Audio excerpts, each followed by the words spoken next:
Assalamualaikum warahmatullahi taala wabarakatuh. Salam bahagia, salam pencerahan untuk teman-teman yang berkesempatan bersama dengan saya pada malam ini.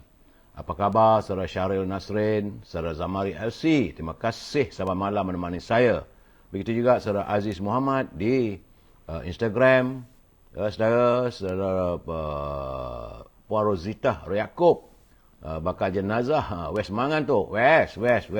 Saudara Rosila, itu juga saudara Nazril Nasrin, saudara Fazil Yub, Badrul Zaman Abdul Rahman, saudara Baharul Azmi di TikTok, saudara Azmi, saudara Shah Ibrahim, Rozlan Abdul Samad, Fakri Zani, saudara Zaz, saudara Ibrahim Cik Muda, saudara Kalsum di Instagram, saudara Mat Nawi, saudara Tok Busu, Felsia, how are you Felsia? Begitu juga saudara Abdul Rahim Daharman, saudara Mustafa Ilyas, saudara Tailong, lama tak dengar nama tu, ataupun lambat muncul gamaknya. Saudara ZMK Makmur, saudara Abu Nem, saudara David Tan, how are you David? Saudara Muhammad Syahrul, begitu juga saudara Imran, saudara Rosli Mish, Inong Sari, Raja Shah Rizet, Suparmali, saudara Amal Map, saudara Haji Zahir, apa khabar Tuan Haji, saudara Ujang Man, saudara Nota Tik Hamba, saudara Huzaimi, saudara Muhammad Zali, saudara Brother Sam di TikTok.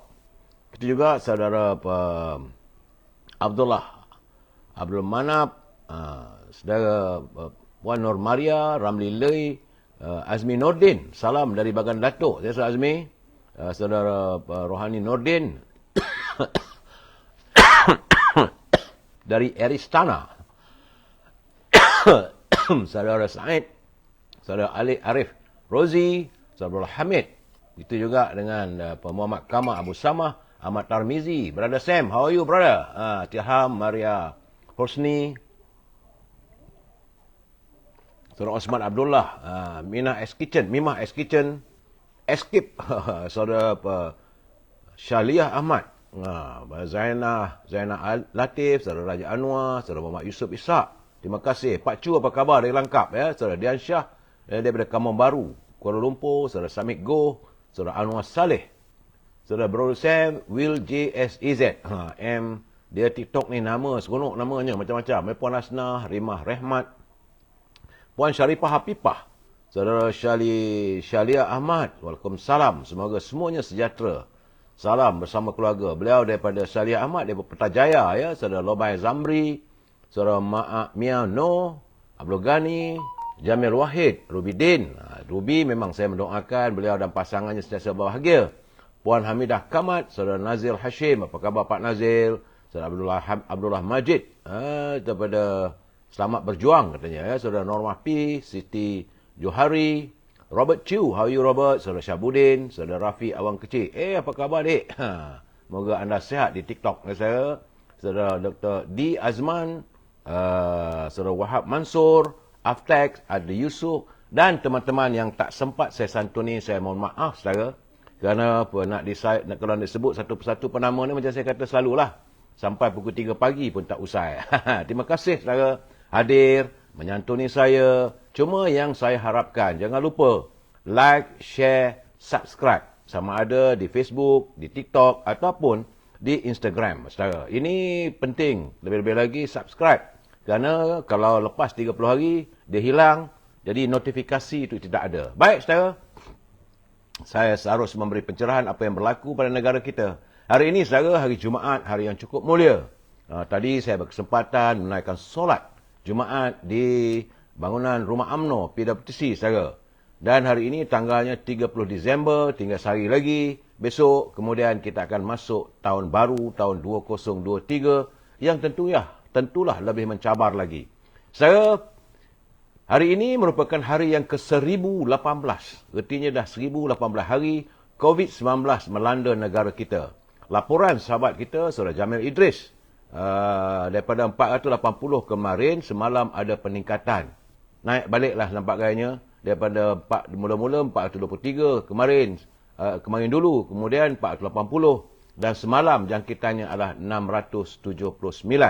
Ini menjadikan angka kumulatif sudah pun 5,25,581 warga kita sejak 1018 hari lalu yang dijangkiti oleh virus corona. Dan semalam tak begitu menyenangkan. Saudara, rupanya ada berlaku kematian. Terdapat 6 kematian kesan daripada COVID-19. Ya, saya ucapkan terima kasih pada saudara Jamil, Idris dan juga saudara Rio dari Universiti Melaya. Di mana dapatan saya melihat terdapat 10 negeri meningkat. Walaupun angkanya tak banyak, peningkatannya 3-4, tetapi 10 negeri yang meningkat dan susut di 6 negeri. Negeri Selangor masih lagi mengatasi jumlah 100 iaitu 221 jangkitan. Lain-lain negeri, alhamdulillah, masih di bawah 100 jangkitan. Saudara, itulah yang saya dapat laporkan berhubung dengan kedudukan COVID-19. Hati-hati saudara. Kerana COVID-19 ini nampak gayanya kabarnya lah. Saya tak dapat pengesahan daripada, saya cuba cari daripada berita-berita yang lain di negara China. Jumlah jangkitan sudah pun hampir 1 juta orang di sana, saudara. Ini jangan lupa, COVID-19 ini juga bermula dari negara China.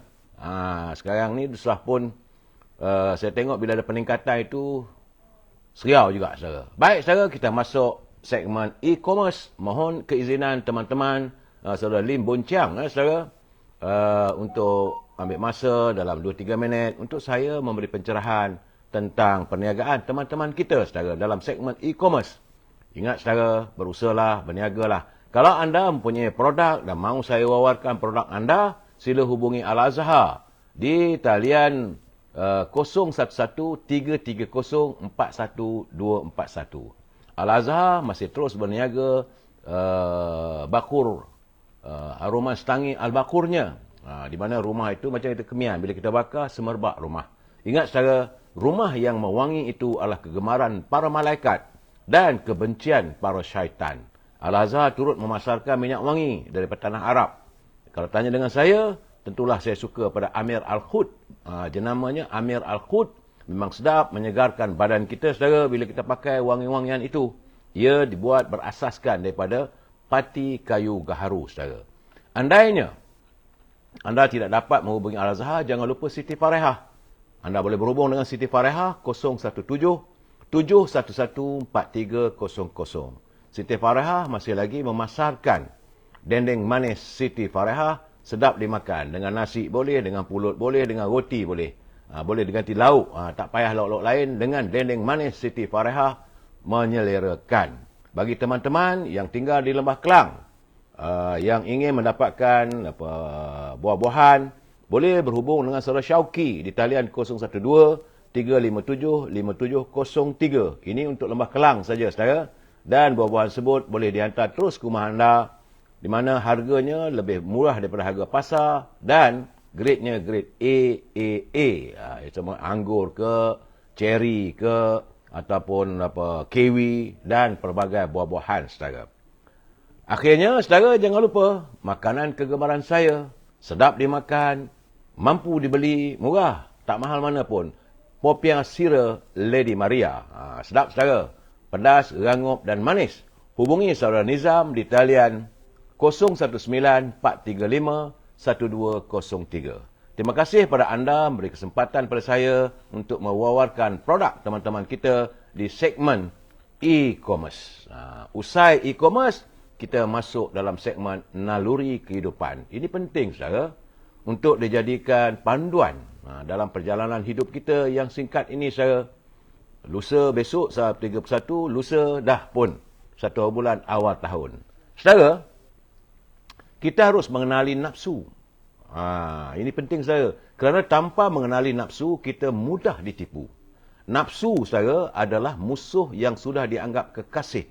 Bujukan nafsu dianggap nikmat, manakala mengikutinya dianggap rahmat.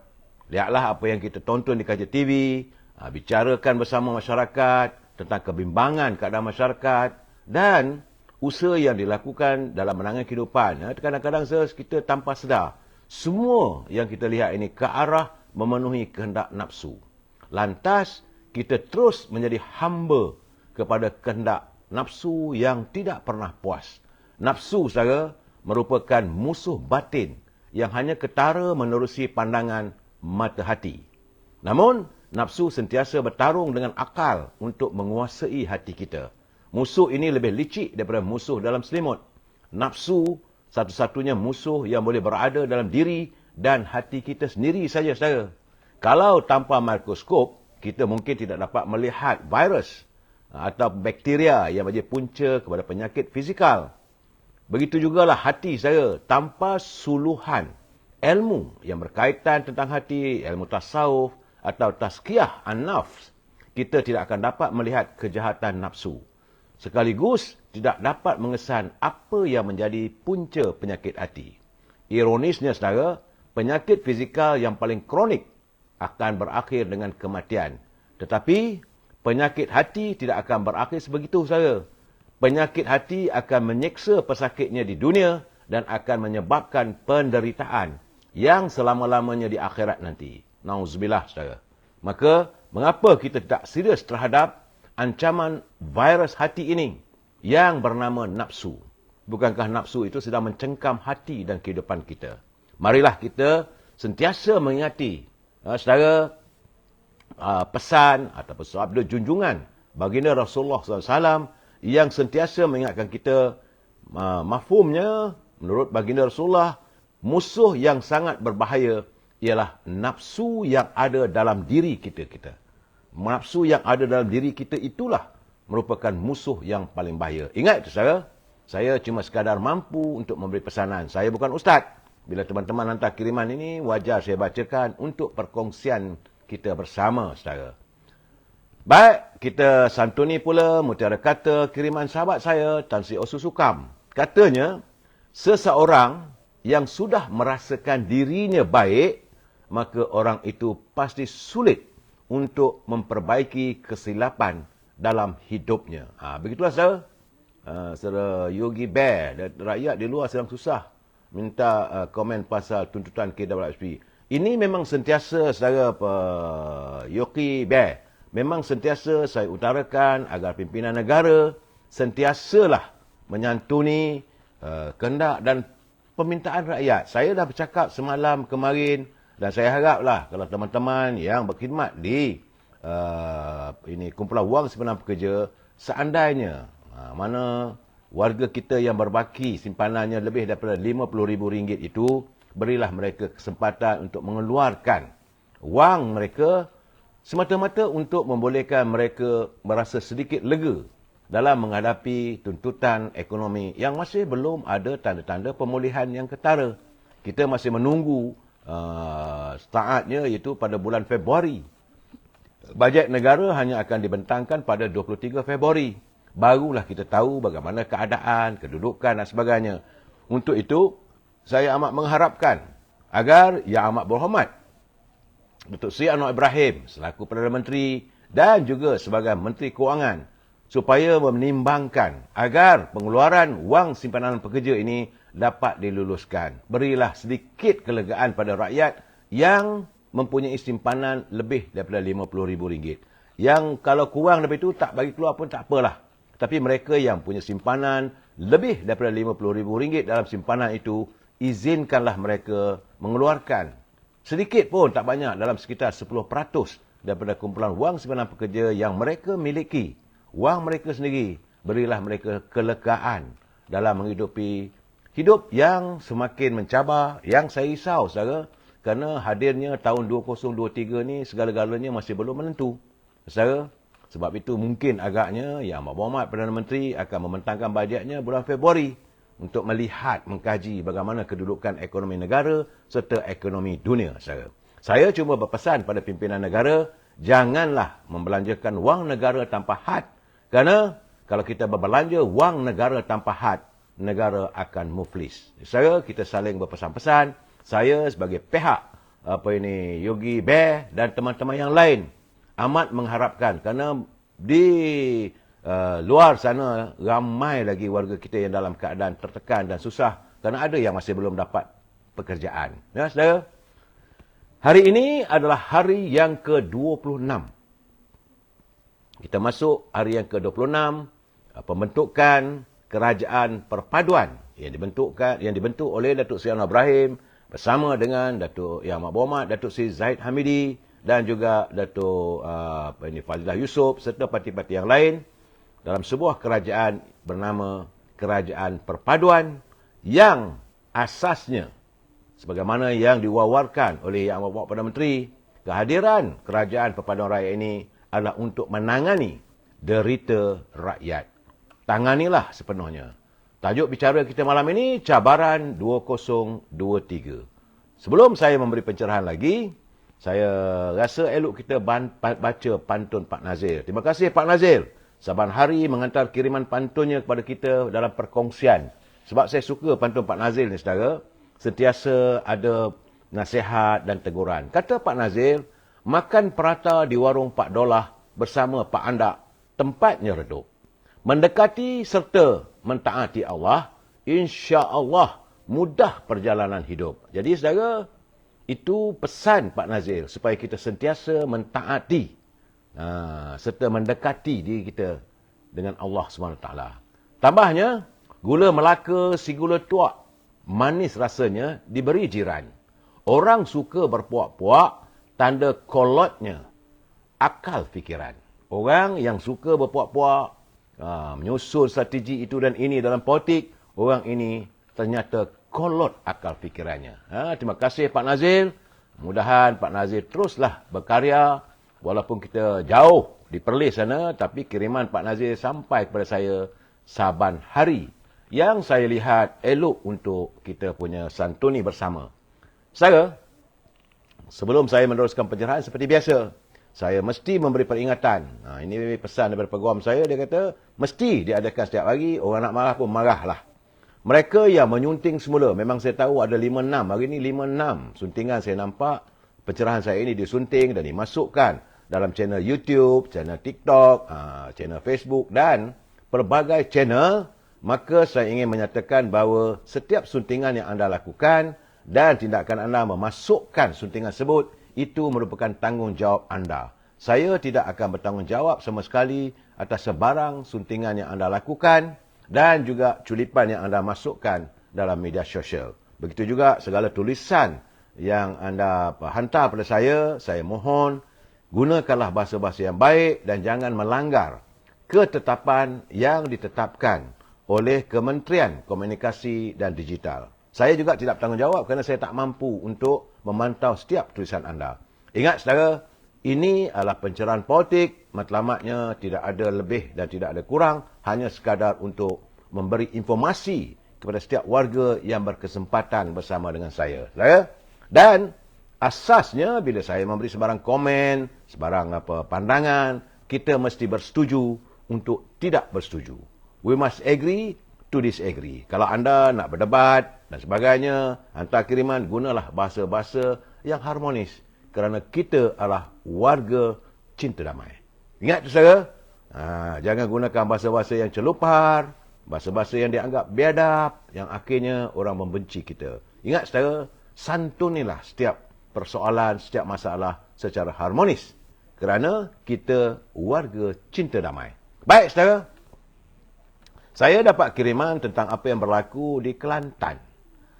Kesan daripada banjir yang berlaku, beberapa orang penduduk di sekitar tebing Sungai La. Ya, sekarang di Kelantan, rupanya mereka mengalami kehilangan rumah. Apabila berlaku banjir besar, rumah mereka dihanyutkan oleh air. Jadi saya mengharapkan agar pimpinan negeri, kerajaan negeri atau pimpinan masyarakat, usahakanlah bagaimana untuk membantu mereka. Kerana hari ini mereka tinggal selai sepinggang dan hanya menumpang di rumah saudara mara ataupun mungkin mereka menyewa di homestay yang dibiayai oleh anak-anak dan saudara mara. Jadi saya harapkan agar bantuan yang diperuntukkan oleh kerajaan pusat sejumlah 50 juta itu salurkanlah kepada mereka yang tinggal di sekitar Sungai La. Lebih kurang dalam 50 buah rumah katanya yang terjejas, ada yang tinggal tangga saja saya. Ada yang tinggal lantai saja. Rumah dah hilang dalam sekelip mata. Bagaimana kenyataan daripada Raja Kamaruddin Raja Muhammad. Dia kata bahawa bagaimanapun dia bersyukur kerana keluarganya terselamat dalam kejadian arus deras yang melanda kampung Sungai La itu saya. Jadi dia berpindah lebih awal, tetapi keesokan paginya bila dia meninjau untuk melihat keadaan rumahnya, dia amat terperanjat kerana apa pun tak ada, yang tinggal hanyalah tangga batu saja. Lain semua wuyuk saudara. Begitu juga dengan beberapa orang yang sempat macam saudara Embung Mahmat.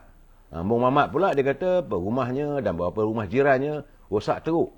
Kerana rumah itu diperbuat daripada papan, bukan rumah batu. Hanyut. Itu keadaannya. Saya mengharapkan agar pimpinan negeri, kerajaan negeri dan pimpinan negara, tolonglah segera bantu mereka. Saudara, itu yang mampu saya sampaikan. Baik, saudara. Saya juga mendapat kiriman bahawa di Itali rupanya, saudara, wabak COVID-19 ini nampaknya sudah merebak semula. Kerana pihak berkuasa, iaitu pihak kesihatan di negara Itali yang memulakan ujian saringan COVID-19 terhadap semua pelancong-pelancong yang tiba dari negara China. Boleh dikatakan separuh daripada 2 pesawat penerbangan itu didapati positif COVID-19. Ini pesawat itu mendarat di kota Milan, di Perancis, saudara. Jadi seandainya dalam keadaan begini, kita juga mendapati banyak juga pelancong-pelancong dari negara China dah datang masuk ke negara kita ini. Benar, kita mencari ataupun mengalu-alukan kehadiran pelancong. Tetapi saya haraplah, dalam keadaan begini, kita mengharapkan agar Kementerian Pelancongan, Kementerian Dalam Negeri, saya rasa untuk seketika ini, kita haraplah supaya kita menutup dululah. Ingat, saudara, dulu masa kerajaan pimpinan Dr. Mahathir, pimpinan Tan Sri Muhyiddin, kita mengizinkan datangnya pelancong-pelancong dari negara China. Akhirnya mereka membawa wabak. Sampai ke hari ini dah 1018 hari dah negara kita ini kena jangkitan virus corona yang masih belum usai lagi. Jadi saya amat mengharapkan agar kementerian terbabit, Kementerian Dalam Negeri, Kementerian Pelancongan, khususnya yang menjaga lapangan terbang, saya ingat kita tutup dululah. Khususnya pelancong-pelancong dari negara China, kerana saya dipahamkan bahawa kabarnya hari ini hampir 1 juta warga di negara China itu yang terjebak dalam jangkitan COVID-19. Itu laporan kita dengar. Sahih tak sahih belum lagi kita dapat pengesahan daripada Kementerian Kesihatan. Jadi saya haraplah agar Kementerian Kesihatan tumpukan ini kawalannya di pintu-pintu masuk negara kita, sama ada di pelabuhan maupun di lapangan terbang. Saudara, ini tempat-tempat yang sensitif. Baik, saudara, itu laporannya. Dan hari ini, sebagaimana saya katakan, hari ini kita dah masuk hari yang ke-26 kerajaan perpaduan yang matlamatnya mahu menangani derita rakyat saya. Dan saya cuma agak kecewa apabila mendengar satu bekas pengulu. Dia bekas pengulu. Boleh ditengok, boleh saudara tonton melalui TikTok, vttiktok.com ZS86JYU2N. Ini dia adalah bekas pengulu. Pengulu ke pengawa saya tak tahu. Dia kata bahawa dia parti politik di Kelantan yang diberi amanah untuk mengagihkan bantuan banjir, rupanya dia pilih-pilih bulu. Itu katanya lah, ya saudara. Dan saya harap agar menteri ataupun timbalan menteri, khususnya Yang Amat Berhormat Datuk Seri Zahid Hamidi, supaya meninjau sejauh mana agensi ataupun pusat-pusat yang mengendalikan bantuan terhadap warga Kelantan mestilah diberi sepenuhnya. Tidak boleh adanya pembagian. Sebab saya ingat lagi kenyataan Yang Amat Berhormat Datuk Seri Zahid Hamidi dalam menangani permasalahan banjir ini, kita tidak boleh membezakan pandangan politik. Jadi laksanakanlah. Tegurlah agensi kita supaya mereka melihat dan memastikan. Sebab itu saya pada awalnya tak bersetuju kalau bantuan sejumlah 50 juta itu diberikan melalui kerajaan negeri. Sepatutnya dicari upaya cara lain. Tapi nak buat macam mana? 50 juta ada di Terengganu, 50 juta di Kelantan. Kita tidak tahu apakah tuntas ataupun tidak, saudara. Ya, kita haraplah. Kita rasalah pengulu-pengulu ataupun untuk penggawa ataupun wakil-wakil kita. Saya khawatir kalau bimbang mungkin penyokong-penyokong, warga UMNO nanti akan disisihkan. Itu saudara. Dalam kerajaan mahu menangani derita rakyat ini, saya berterima kasih kepada kerajaan pimpinan Datuk Seri Anwar Ibrahim bersama dengan Datuk Seri Zahid Hamidi, bersama dengan saudara Datuk Fazlah Yusof, bahawa saya mendapat tahu bahawa penjawat awam mulai Januari ini mendapat tambahan khas daripada kenaikan gaji mereka kalau mereka dapat naik gaji 200 ke 300, ada tambahan khas, itu sejumlah RM100. Jadi kalau ada kenaikan gajinya 300, maka dapat lagi tambahan RM100 bermula Januari. Dan ini meliputi mereka yang dah pencen, mereka yang secara kontrak dan sebagainya juga mendapat tambahan tersebut bermula Januari 2023, saudara. Bagaimanapun, saya amat mengharapkan, kerana persoalan ini juga disuarakan oleh sahabat saya, iaitu Atuk Johari Harun. Atuk Johari Harun saban malam mengingatkan pimpinan negara, selain daripada menangani persoalan tentang warga penjawat awam, kena juga dilihat orang kampung. Jadi orang kampung tak ada pendapatan tetap. Kaki tangan kerajaan dia ada gaji tetap. Bagaimana mereka yang bekerja hanya sekadar kerja kampung. Saudara, kalau penuri getah tu mungkin menumpang untuk menuri getah tanah orang. Ataupun mengait buah kelapa. Yang hasilnya memanglah kita ketahui terlalu sedikit. Ataupun mereka tidak mempunyai kelengkapan sebagai nelayan. Menumpang. Orang punya kelengkapan, menumpang bot nelayan. Jadi mereka ini amat memerlukan bantuan. Jadi saya haraplah kerajaan yang berpaksikan kepada mahu menangani derita rakyat ini, tolonglah segera dihulurkan bantuan supaya dapat segera kita keluarkan warga desa, orang kampung kita yang masih lagi terperangkap dalam lembah derita kemiskinan. Ini yang kita harapkan. Di samping itu kita terima kasih kaki tangan kerajaan dapat tambahan RM100 daripada setiap kenaikan gaji. Orang kampung, itu yang saya tak malam saya dengar, Atuk Johari Harum, dia minta supaya jangan dipinggirkan warga yang tak ada kerja. Mereka hanya mengharapkan bantuan.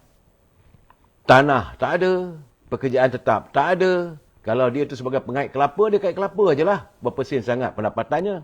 Kalau menumpang orang untuk jadi nelayan, menumpang ajalah.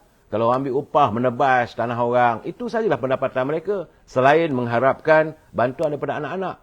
Dan kepada warga penjawat awam yang punya ibu bapa, jangan lupa anda juga harus punya tanggungjawab terhadap kedua ibu bapa anda, kerana mereka amat mengharapkan bantuan anda. Walaupun kita susah macam mana pun saudara, berilah bantuan kepada kedua orang tua kita yang ada di kampung. Ini kerajaan juga perlu memikirkan. Saya amat mengharapkan agar kajian terperinci perlu dilakukan di seluruh kampung dan desa, supaya kita dapat mengenal pasti dalam bancian kita siapa sebenarnya yang masih lagi berada di lembah kemiskinan. Saya juga amat besar hati apabila mendengar kenyataan daripada pimpinan yang amat berhormat Datuk Seri Anwar Ibrahim. Kerajaan perpaduan ini sekarang kaki tangan kerajaan yang menjaga kontrak, yang menyelia kontrak-kontrak yang sedang dilaksanakan, bahawa lawatan penjawat awam keluar negara tidak lagi boleh ditaja oleh syarikat swasta. Terima kasih. Ini antara kunci-kunci ke arah korupsi. Jadi, kaki tangan awam pun kalau nak keluar negara pun mesti mendapat keizinan. Seandainya kontrak itu mempunyai produknya datang daripada Amerika ataupun daripada England atau daripada Jerman apa semua, yang diizinkan tidak lebih daripada 3 orang. Kaki tangan di sebuah jabatan itu untuk meninjau, melihat kualiti bahan-bahan yang nak dibawa masuk oleh syarikat yang mendapat kontrak dari kerajaan. Dan biaya itu hendaklah dimasukkan dalam kos pada projek itu. Dalam arti kata yang lain, tak boleh ada sampingan. Bagaimana yang saya katakan, 2-3 malam dulu, sekadarnya mereka yang sudah pun mendapat kontrak. Kontrak runding terus. Dan hari ini, Datuk Seri Anwar Ibrahim telah pun mengarahkan, beliau di Kementerian Kewangan, mengarahkan supaya dikaji semula setiap kontrak-kontrak runding terus ini. Saya harap, jangan marah pada kerajaan. Terus pergi jumpa dengan kementerian, jumpa dengan pegawai, nyatakan secara terus terang. Harga kontrak saya sekian-sekian banyak. Ini, waktu rundingan terus hari itu, adalah agihannya. Saya bersetuju untuk melaksanakan projek ini pada A, pada harga A. Bukan A++.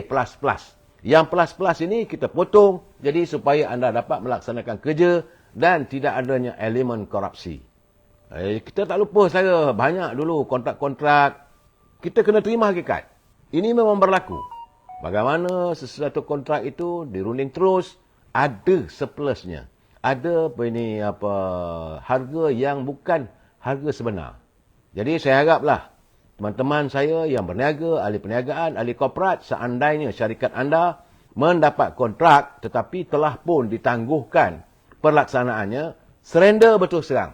Ceritakan keadaannya. Saya rasa bukan tindakan akan diambil, malahan kerajaan akan berterima kasih dan seluruh rakyat Malaysia juga akan berterima kasih pada anda kerana anda sanggup tampil ke hadapan menceritakan realitinya supaya ketirisan ini tidak berlaku lagi. Dan apabila kerajaan pimpinan Syed Anwar Ibrahim mengatakan tidak lagi boleh menaja mana-mana pegawai kerajaan yang menyelia ataupun yang berhubung kait dengan suatu projek di luar negara itu tidak dibenarkan. Kalaupun nak bawa, mestilah. Siapa cakap ni? Teruk benar ke Malaysia ni sampai sebut rakyat derita? Memang teruk, saudara. Memang tidak dinafikan. Saudara mungkin ada pendapatan bagaimana di desa-desa. Teruk, saudara. Tambah pula harga barang naik.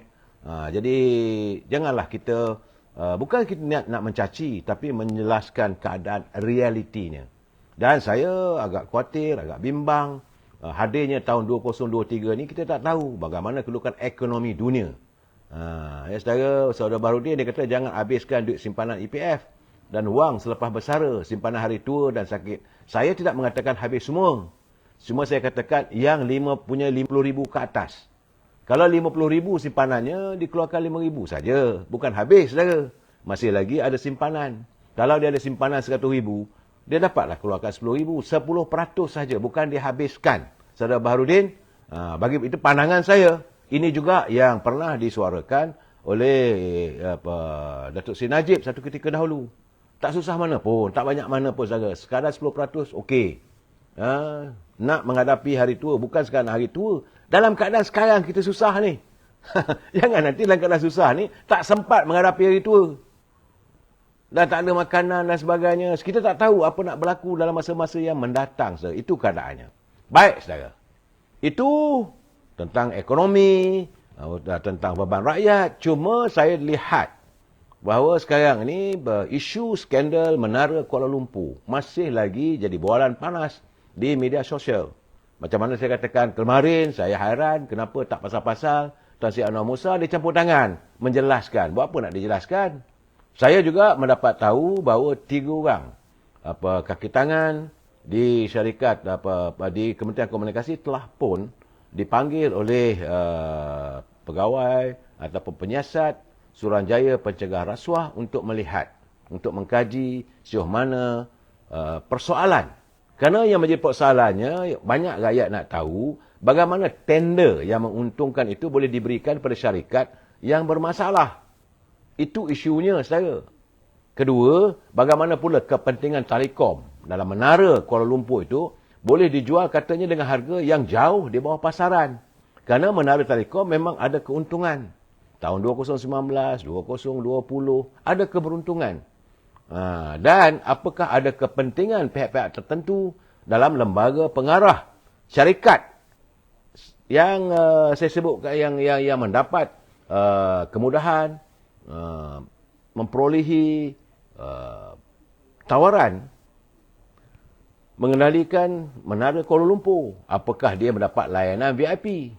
Ini keadaannya. Sebab saya tengok sekarang ni bahawa SPRM telah pun memanggil 3 individu untuk siasatan. Suruhanjaya Pencegah Rasuah mengesahkan mereka kini sedang menyiasat dakwaan penjualan saham mencurigakan hak milik pengurusan Menara Kuala Lumpur. Itu SPRM akan menyiasat sama ada wujud ataupun tidak elemen rasuah dalam penjualan 100% saham Telekom dalam syarikat Menara KL Sdn Bhd kepada syarikat tersebut pada Oktober 2022. Tak lama pun, saudara, sebelum pilihan raya umum. Bagi saya, siapa yang terlibat, jawablah sendiri, saudara. Cuma petang tak ni selepas saya makan tengah hari, selepas solat Jumaat tadi, saya berkesempatan duduk sambil minum-minum bersama dengan mantan Menteri Wilayah Persekutuan dan juga beliau merupakan mantan setiausaha politik kepada almarhum Tun Razak, setiausaha politik kepada almarhum Tun Dr. Ismail. banyak orang tak tahu, iaitu Ahli Majlis Tinggi UMNO yang masih lagi aktif dalam UMNO, Tan Sri Syahril Samad. Dalam perbualan saya tu, saya bertanyalah dengan beliau, apakah perbezaan zaman Tun Razak dengan masa kini? Secara terus terang, Tan Sri Syahril mengatakan banyak bezanya. Mungkin kita katanya ketika itu rakyat, orang miskin ramai. Dan warga bangsa kita ni tak ramai yang terpelajar macam sekarang. Jadi sebab itulah dia kata, bila orang yang bijak-bijak ni tak ramai, dan tak ramai orang yang senang lenang, maka mereka amat mengharapkan kepada pemimpin. Dan pemimpin ketika itu, mereka berkhidmat semata-mata untuk rakyat. Tidak ada soal rasuah itu, dia kata memang ada. Sebab itu saat itu diwujudkan Biro Siasatan Negara, BSN. Sebelum dirombak kepada Badan Pencegah Rasuah dan dirombak kemudiannya kepada Suruhanjaya Pencegah Rasuah.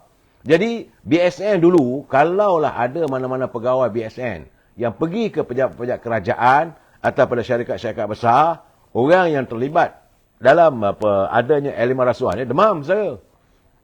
Dan menurut Tan Sri Syahril, kepimpinan waktu era Tun Razak, kepimpinan era Tun Dr. Ismail, mereka begitu jelas memimpin negara ini dengan penuh keikhlasan. Gaji pun tak besar mana pun.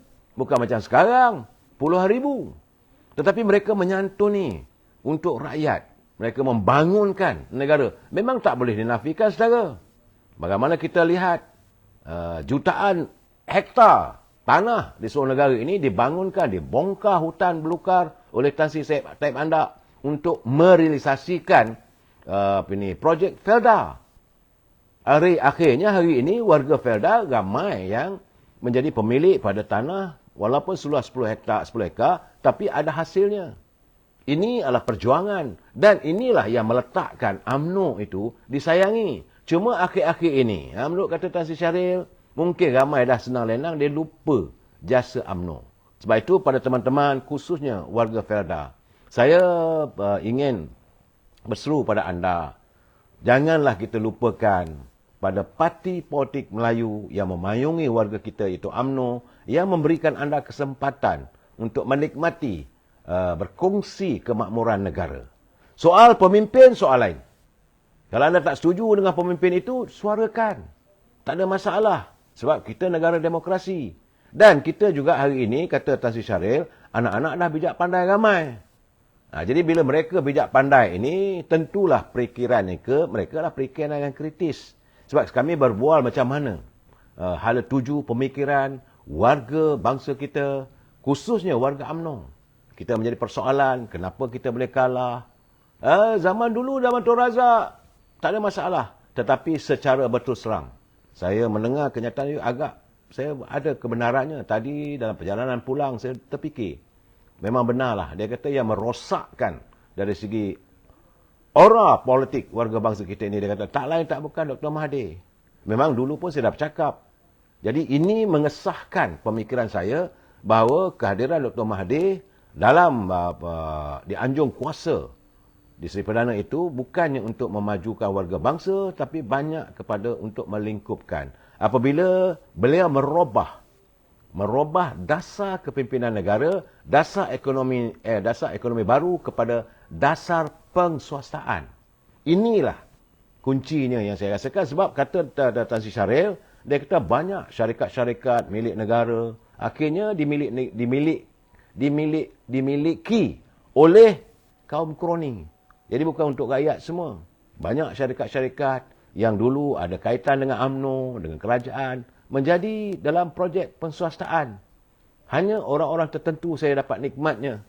Jadi sebab itu dia kata, orang yang bertanggungjawab tidak lain tidak bukan adalah Dr. Mahathir. Sebab itu beliau memang, siapa tak tahu, beliau sendiri jadi wakil rakyat, dia berhenti.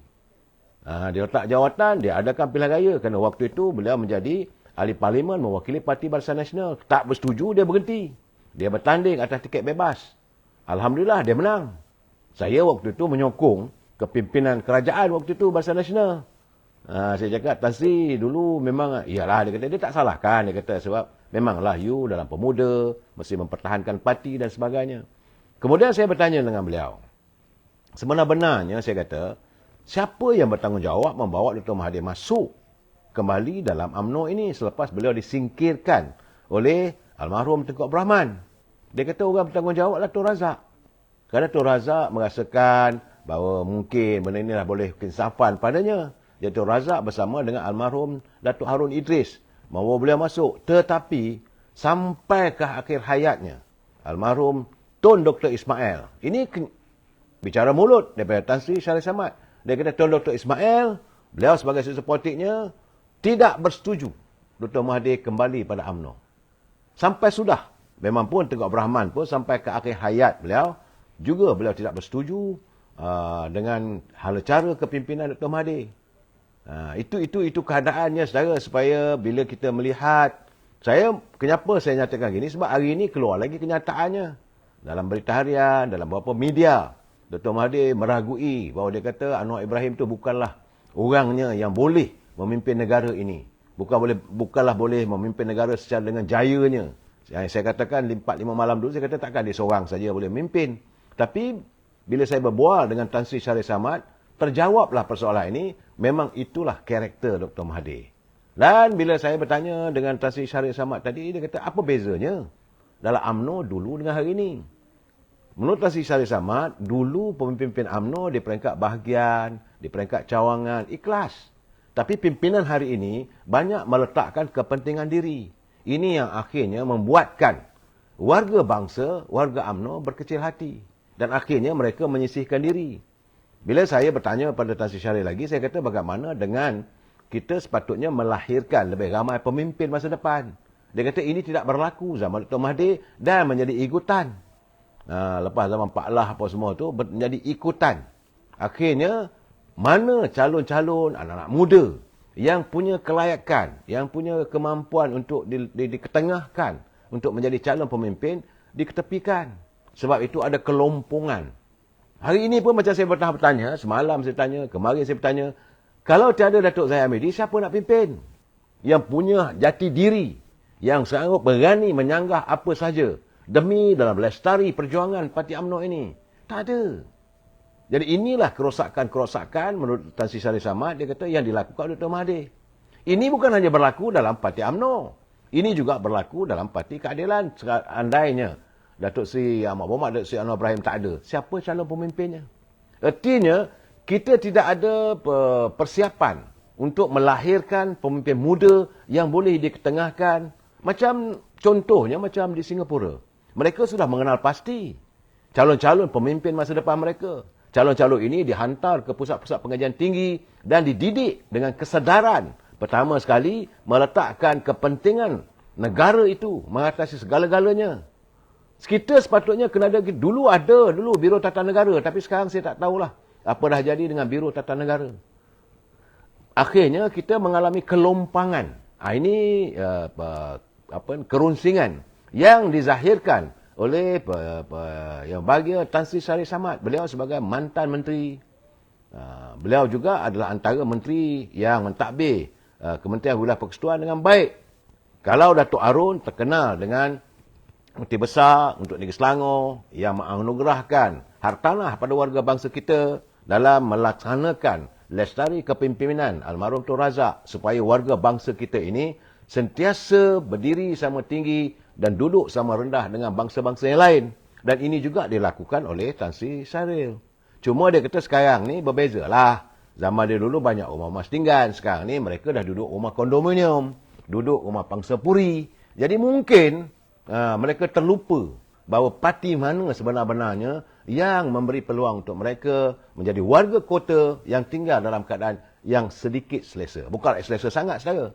Tapi sepatutnya inilah perlu kita perjelaskan. Dan ini dihancurkan apabila rakyat melihat adanya pemimpin yang korup. Ini juga menimbulkan masalah. So, jadi saya berbual dengan beliau bagaimana pandangan Tan Sri. Bila Pak Lah menang besar, dia kata menang besar itu memang bila saja Dr. Mahathir berhenti, rakyat sudah rasa lega memberi sokongan begitu besar pada Pak Lah. Sebagai Perdana Menteri dalam pilihan raya itu, itulah pilihan raya yang terbesar. Saya tak silap tahun 2004. Tetapi, apabila hadirnya budak hitam, budak tingkat 4, kita hilang sokongan. Penguasaan lebih daripada 2/3 itu hilang. Yang akhirnya Tan Sri Modi minta supaya Pak Lah berhenti lah apa semua dia kata. Dan bila Pak Lah berhenti, memberi kepada Datuk Seri Najib untuk meneruskan. Tapi apa yang dilakukan Datuk Seri Najib adalah penerusan suasana yang agak canggung. Akhirnya, kemerosotan, depreciate of the votes ataupun depreciate keyakinan. Depresiasi keyakinan rakyat terhadap kepimpinan sudah semakin menurun. Dan ini diambil kesempatan oleh parti-parti daripada DAP khususnya dulu yang memainkan sentimen perkauman, gunakan isu agama, saudara. Dan ini dibeli. Bukan dibeli secara RM1 saudara. Artinya buy. Diterima. Pakai akhirnya rakyat tidak menyebelahi Pak UMNO. Akhirnya zaman Datuk Najib kita tewas. Dan suasana begini juga, inherit ini diteruskan apabila waktu itu Datuk Seri Zahid Hamidi memimpin. Kebetulan beliau sebagai Presiden Parti dalam keadaan yang cukup tempang. Dan inilah yang perlu diperbaiki. Sebab itu, Datuk Seri Tan Sri Syahrir dia kata, pada dia tak ada masalah. Nak hidupkan aroma demokrasi, okeylah. Nak bertanding, bertandinglah. Tetapi jangan sekali-kali kita mengizinkan lagi perebutan jawatan dalam parti ini hingga sampai ke peringkat bermusuh seumur hidup. Jangan sampai ke peringkat kita bermasalah. Kena pegang prinsip demokrasi, yang kalah mesti memperakui yang menang. Dan yang menang tidak harus menginanya yang kalah. Prinsip inilah, menurut Tan Sri Syahrir Samad, dia kata inilah yang dipegang oleh Tun Razak. Inilah yang dipegang oleh almarhum Tun Dr. Ismail. Apabila mereka menyantuni siapa sahaja yang bertanding, tak ada masalah. Sebab itu waktu itu, ukhuwah persahabatan dalam warga UMNO kukuh. Di samping itu, tidak meletakkan, sekali lagi saya katakan, tidak meletakkan kepentingan untuk mengaut kekayaan. Masalahnya selepas masa era Tun Mahathir ini, halaman rumah UMNO ini dilihat sebagai ladang untuk mereka mengaut kekayaan. Akhirnya, kebersihan, keindahan halaman rumah UMNO itu jadi kutu. Jadi becak dengan kekotoran disebabkan oleh mereka berlumba-lumba untuk mendapat tempat di halaman rumah UMNO untuk memperkayakan diri mereka. Jadi sebab itu dia kata pimpinan hari ini khususnya Yang Berhormat Datuk Seri Zahid Hamidi perlu mencari upaya. Mesti diadakan perubahan. Yang saya sering katakan, kita mesti melakukan islah dalam kepimpinan. Kita mesti mencari upaya agar halaman rumah UMNO ini kita bersihkan, dinding-dinding rumah UMNO ini kita perbaiki, sawang-sawang yang ada kita buang. Bagaimana ni kenyataan Yang Berhormat Datuk Seri Zahid Hamidi bila dia bercakap dalam satu wawancara dengan NHR Channel. Dia mengatakan bahawa skeleton in the cupboard ataupun bangkai-bangkai tikus yang ada dalam di rumah UMNO ni perlu dibersihkan. Dan saya berharap agar teman-teman warga UMNO khususnya, bukan soal nak merebut jawatan, bukan menyalahkan pada Datuk Zahid, bukan menanam kebencian kepada kepimpinan UMNO.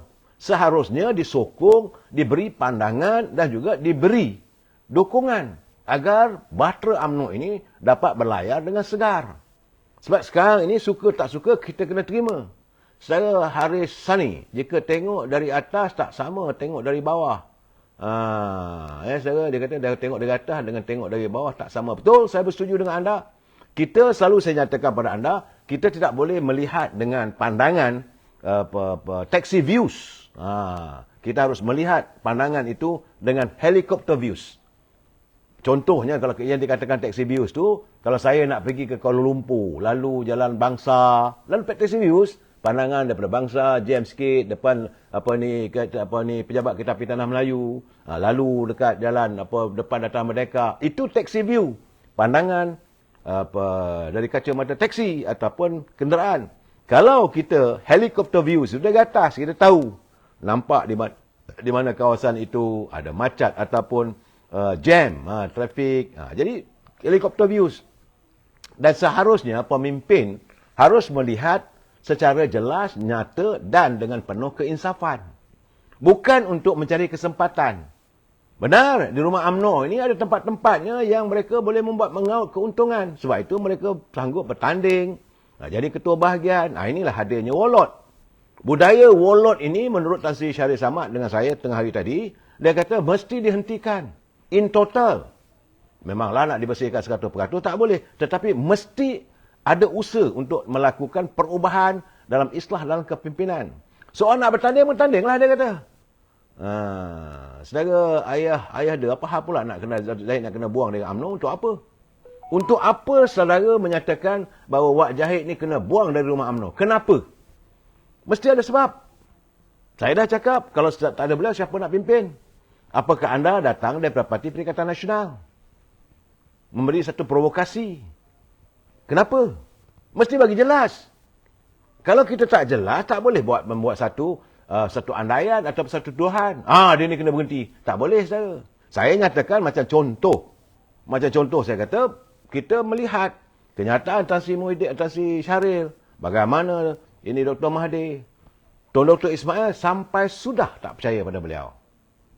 Yang percaya pada beliau sedikit adalah Tun Razak. Tapi akhirnya Tun Razak tak sempat untuk melihat perjuangan bangsa ini, bahtera bangsa ini berlayar dengan baik.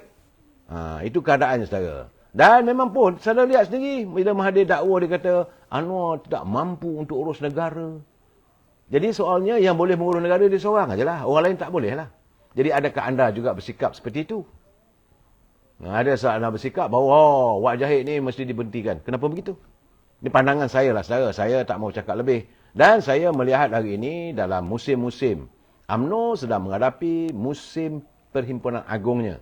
Saya ingat sekitar dalam 14 hari lagi. Ya, saudara, pada tanggal 13, UMNO akan mengadakan Perhimpunan Agung khasnya untuk meminda perlembagaan. Pertama, jawatan Ketua Penerangan yang akan menjadi secara otomatis sebagai perwakilan.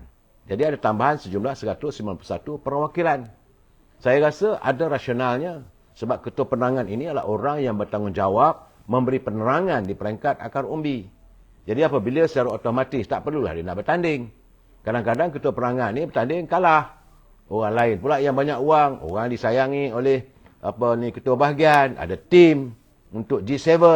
Jadi Ketua Penerangan tak dapat jadi perwakilan. Tak dapat jadi perwakilan, tengok dia jauh. Tidak dapat memberi pandangan, kalau perbahasan, untuk perbahasan usul, dia tak dapat.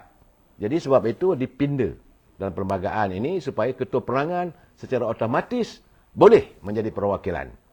Bagaimana jawatan setiausaha, jawatan Ketua Pemuda, jawatan Ketua Bahagian, jawatan Timbalan Ketua Bahagian, jawatan Naib Ketua Bahagian, jawatan Ketua Wanita.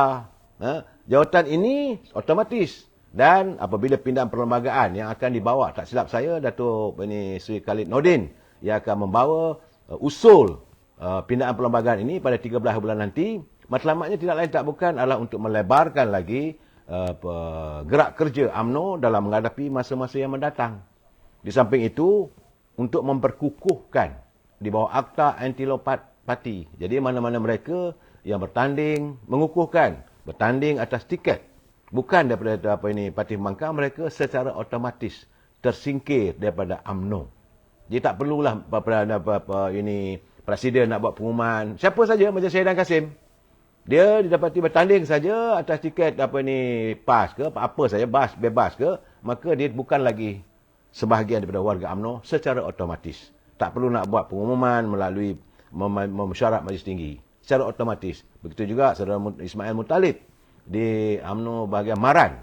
Dia bertanding atas tiket, maka ya soal dia menang ke dia kalah soal lain. Tapi dia bukan lagi boleh kita anggap sebagai warga UMNO dalam kaum kerabat kita sendiri. Begitu juga dengan Zahidi Zainal Abidin di Perlis. Dia menang-menang lah. Dia jadi wakil rakyat, jadilah, tak ada masalah. Tapi dia bukan lagi menjadi warga UMNO. Saudara Zul, abaikan Dr. Mahathir, memanglah kita dalam keadaan sekarang ni tak perlu lagi. Cuma sekarang ini yang sedang menjadi perbincangan, perbualan adalah berhubung tentang kedudukan politik di Sabah. Saya mendapat tahu bahawa Saudara Ronald Kaindi sebagai pemimpin utama Parti PBM, Parti Pribumi Bersatu atau Perikatan Nasional di Sabah telah pun memfailkan satu bantahan bahawa 4 ahli parlimen gabungan rakyat Malaysia Sabah JRS ini tidak boleh berada dalam parlimen kerana dianggap telah pun melanggar anti lompat. Jadi Parti Bersatu telah pun menghantar notis untuk meminta supaya menuntut agar dikosongkan 4 kerusi ahli parlimen, iaitu kepada Speaker Dewan Rakyat. Ya, saudara, Naib Presiden Bersatu Datuk Seri Ronald Kaindi berkata notis itu adalah bagi memastikan bahawa telah berlakunya kekosongan di luar jangkaan dalam kalangan ahli Dewan Rakyat menurut perkara 49A 3, iaitu dalam Perlembagaan Persekutuan. Jadi melalui surat pada 3 November 2022 daripada Setiausaha Badan Pimpinan Bersatu Sabah, Tan Sri Muhyiddin, Presiden telah mengesahkan bahawa keempat-empat ahli Dewan Rakyat tersebut adalah antara calon yang sepatutnya bertanding sebagai anggota bersatu. Masalah itu keadaannya. Jadi keempat-empat mereka Dewan tersebut adalah Datuk Armizan Muhammad Ali yang dilantik sebagai Timbalan Menteri, tak silap saya. Daripada Parlimen Papar, Saudara Khairul Firdaus Akbar Khan. Ini anak kepada mantan Sisa Politik Syamuddin Akbar Khan. So, yalah dalam keadaan sekarang ni, tak apalah. Di Sabah ni memang begitulah. Saudara, lapar-lapar ni kalau boleh order bagus juga makanan. Kan? Petang-petang, saudara makan apa? Saya nak order roti canai kalau boleh. Kan? Ada teman saya bertanya, anak saya tanya nak makan apa? Saya kata nak makan roti canai.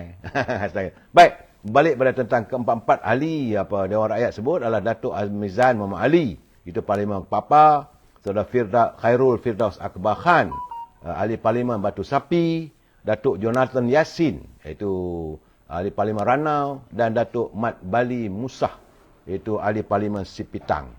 Ini pertikaiannya, saudara. Bagaimanapun kita tunggulah. Kata Ronald Kaindi, mereka dengan sendirinya sepatutnya mengosongkan kursi tersebut. Tetapi kalau mengikut pula pandangan mantan Menteri Jabatan Perdana Menteri dan mantan Menteri Hak Ehwal Undang-Undang, kerana beliau juga merupakan antara jawatan kuasa yang menggarap Undang-Undang Anti Lompat, itu Datuk Muhammad Nazir Aziz, dia kata tak perlu. Jadi 4 ahli parlimen gabungan Parti Rakyat Sabah itu boleh kekal sebagai ahli parlimen tanpa perlu diadakan pilihan raya, katanya. Menurutnya, berdasarkan Akta Anti Lompat Parti yang telah diluluskan, diwatarkan calon mereka bertanding atas lambang parti, bukan keahlian.